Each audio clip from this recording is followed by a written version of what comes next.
S, ನಮ್ಮ ಸಿಂಹ ಯಾವಾಗ್ಲೂ ಕೂಡ ಗಟ್ಟಿಯಾಗೇ ಇರ್ತಾರೆ ಅಂತ ಎಂ ಬಿ ಪಾಟೀಲ್ ಹೇಳ್ತಾ ಇದ್ದಾರೆ. ಪಕ್ಷದ ಶಿಸ್ತು ಉಲ್ಲಂಘನೆ ಮಾಡಿದ್ರು ಅವರ ವಿರುದ್ಧ ಕ್ರಮ ಆಗತ್ತೆ. ಇನ್ನು ನಾನು ಕೂಡ ಪಕ್ಷದ ಒಂದು ಉಲ್ಲಂಘನೆಯನ್ನ ಮಾಡಿದ್ರು ಕೂಡ ಕ್ರಮ ಆಗೇ ಆಗತ್ತೆ. ವಿಜಯಪುರದಲ್ಲಿ ಸಚಿವ ಎಂ ಬಿ ಪಾಟೀಲ್ ಅವರು ಈ ರೀತಿಯಾಗಿ ಸಿದ್ದರಾಮಯ್ಯನವರ ಪರವಾಗಿ ಕೆಎನ್ ರಾಜಣ್ಣ ಅವರ ಒಂದು ಅಸಹಾಯಕರಾಗಿದ್ದಾರೆ ಸಿಎಂ ಅನ್ನುವಂತ ಹೇಳಿಕೆಗೆ ಪ್ರತ್ಯುತ್ತರವನ್ನ ಟಾಂಟ್ ಅನ್ನ ನೀಡಿರುವಂತದ್ದು. ಯಾವತ್ತಿಗೂ ಕೂಡ ಸಿಂಹ ಆಗೇ ಇರುತ್ತೆ, ಯಾವತ್ತಿಗೂ ಕೂಡ ಸೈಲೆಂಟ್ ಆಗಿರೋದಿಲ್ಲ. ಇನ್ನು ಪಕ್ಷದಲ್ಲಿ ಯಾರಾದ್ರೂ ಈ ರೀತಿಯಾಗಿ ತಪ್ಪು ಮಾಡಿದ್ರು, ರೂಲ್ಸ್ ಬ್ರೇಕ್ ಮಾಡಿದ್ರು ಅಂದಾಗ ಅವರಿಗೆ ಕಠಿಣ ಕ್ರಮವನ್ನ ಕೈಗೊಳ್ಳೋದಾಗ್ಲಿ, ಕೋಪ ಮಾಡ್ಕೊಳ್ಳೋದಾಗಿರ್ಲಿ ಅದು ಇದ್ದಿದ್ದೆ. ಹಾಗಾಗಿ ಈ ಒಂದು ವಿಚಾರವನ್ನ ಇಟ್ಕೊಂಡು ಅವರು ಅಸಹಾಯಕರಾಗಿದ್ದಾರೆ ಅನ್ನುವಂತ ಹೇಳಿಕೆಯನ್ನ ನಾನು ಒಪ್ಪೋದಿಲ್ಲ ಅಂತ ಹೇಳ್ತಾ ಇದ್ದಾರೆ ಎಂ ಬಿ ಪಾಟೀಲ್ ಅವರು. ಗಟ್ಟಿಯಾಗೇ ಇದ್ದಾರೆ ಸಿಎಂ ಸಿದ್ದರಾಮಯ್ಯನವರು ಸಿಂಹದಂತೆ, ಯಾವತ್ತೂ ಅವರು ಅಸಹಾಯಕರು ಅಂತ ಅನ್ಸೇ ಇಲ್ಲ ಅಂತ ಹೇಳ್ತಾ ಇದ್ದಾರೆ. ಅದೇ ಪಕ್ಷದ ನೋಡಿ ಶಿಸ್ತು ಮುಖ್ಯ. ಪಕ್ಷದ ಶಿಸ್ತು ಮೇಲೆ ಒಂದು ದಿವಸ ಯಾರೇ ಇರ್ಬೋದು, ನಾಳೆ ನಂದೇ ತಗೊಳ್ಳಿ, ಪಕ್ಷದ ಶಿಸ್ತು ಉಲ್ಲಂಘನೆ ಮಾಡಿದ್ರೆ ನನ್ನ ಮೇಲೂ ಕ್ರಮ ಕೈಗೊಳ್ಬೇಕಾಗ್ತದೆ. ಅದೇ ಪಕ್ಷದ ನೋಡಿ ಶಿಸ್ತು ಮುಖ್ಯ. ಪಕ್ಷದ ಶಿಸ್ತು ಮೇಲೆ ಒಂದು ದಿವಸ ಯಾರೇ ಇರ್ಬೋದು, ನಾಳೆ ನಂದೇ ತಗೊಳ್ಳಿ, ಪಕ್ಷದ ಶಿಸ್ತು ಉಲ್ಲಂಘನೆ ಮಾಡಿದ್ರೆ ನನ್ನ ಮೇಲೂ ಕ್ರಮ ಕೈಗೊಳ್ಬೇಕಾಗ್ತದೆ. ಅದೇ ಪಕ್ಷದ ನೋಡಿ ಶಿಸ್ತು ಮುಖ್ಯ. ಪಕ್ಷದ ಶಿಸ್ತು ಮೇಲೆ ಒಂದು ದಿವಸ ಯಾರೇ ಇರ್ಬೋದು, ನಾಳೆ ನಂದೇ ತಗೊಳ್ಳಿ, ಪಕ್ಷದ ಶಿಸ್ತು ಉಲ್ಲಂಘನೆ ಮಾಡಿದ್ರೆ ನನ್ನ ಮೇಲೂ ಕ್ರಮ ಕೈಗೊಳ್ಬೇಕಾಗ್ತದೆ.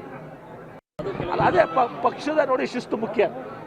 ಪಕ್ಷದ ಶಿಸ್ತು ಮೇಲೆ ಒಂದು ದಿವಸ ಯಾರೇ ಇರ್ಬೋದು, ನಾಳೆ ನಂದೇ ತಗೊಳ್ಳಿ, ಪಕ್ಷದ ಶಿಸ್ತು ಉಲ್ಲಂಘನೆ ಮಾಡಿದ್ರೆ ನನ್ನ ಮೇಲೂ ಕ್ರಮ ಕೈಗೊಳ್ಬೇಕಾಗ್ತದೆ.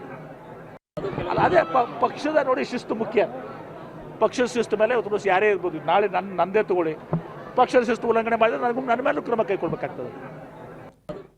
ಎಸ್, ಪಕ್ಷದ ಶಿಸ್ತನ್ನ ಉಲ್ಲಂಘನೆ ಮಾಡಿದ್ರೆ ಅವರ ವಿರುದ್ಧ ಕ್ರಮ ತಗೊಳ್ಳೋದನ್ನ ಮಾಡಲೇಬೇಕಾಗುತ್ತೆ ಒಬ್ಬ ಸಿಎಂ ಆಗಿ ಇದ್ಕೊಂಡು, ಅಥವಾ ಒಬ್ಬ ಪಕ್ಷದಲ್ಲಿ ಇದ್ಕೊಂಡಂತ ನಾಯಕ ಅಂತ ಇದ್ಕೊಂಡು. ಹಾಗಾಗಿ ಅವರು ಅಸಹಾಯಕರು ಅಂತ ಹೇಗೆ ಹೇಳೋಕ್ಕಾಗತ್ತೆ?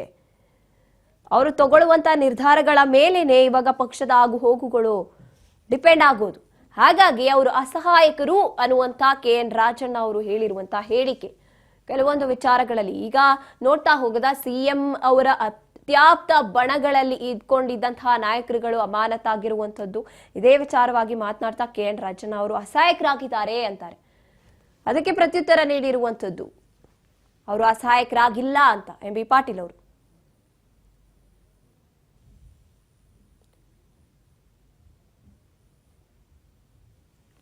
ಅದೇ ಪಕ್ಷದ ನೋಡಿ ಶಿಸ್ತು ಮುಖ್ಯ. ಪಕ್ಷದ ಶಿಸ್ತು ಮೇಲೆ ಒಂದು ದಿವಸ ಯಾರೇ ಇರ್ಬೋದು, ನಾಳೆ ನಂದೇ ತಗೊಳ್ಳಿ, ಪಕ್ಷದ ಶಿಸ್ತು ಉಲ್ಲಂಘನೆ ಮಾಡಿದ್ರೆ ನನ್ನ ಮೇಲೂ ಕ್ರಮ ಕೈಗೊಳ್ಬೇಕಾಗ್ತದೆ. ಅದೇ ಪಕ್ಷದ ನೋಡಿ ಶಿಸ್ತು ಮುಖ್ಯ. ಪಕ್ಷದ ಶಿಸ್ತು ಮೇಲೆ ಒಂದು ದಿವಸ ಯಾರೇ ಇರ್ಬೋದು, ನಾಳೆ ನಂದೇ ತಗೊಳ್ಳಿ, ಪಕ್ಷದ ಶಿಸ್ತು ಉಲ್ಲಂಘನೆ ಮಾಡಿದ್ರೆ ನನ್ನ ಮೇಲೂ ಕ್ರಮ ಕೈಗೊಳ್ಬೇಕಾಗ್ತದೆ. ಅದೇ ಪಕ್ಷದ ನೋಡಿ ಶಿಸ್ತು ಮುಖ್ಯ.